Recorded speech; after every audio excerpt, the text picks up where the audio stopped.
Welcome back to this video. In this video, I'll show you on how to start a live show or a live stream on your Instagram channel. Let me show you how. The very first thing you want to do is to go ahead and open up your Instagram app. Go ahead and click on your message icon from the top right here. Go ahead and select your channel.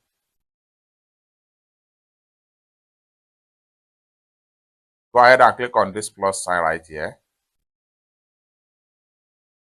Go ahead and click on live right here.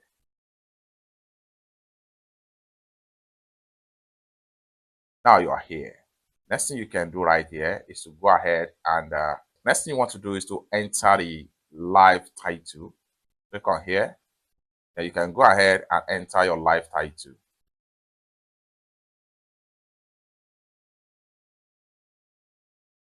Click on add title. Now you have title in your live. Then go ahead and click on here.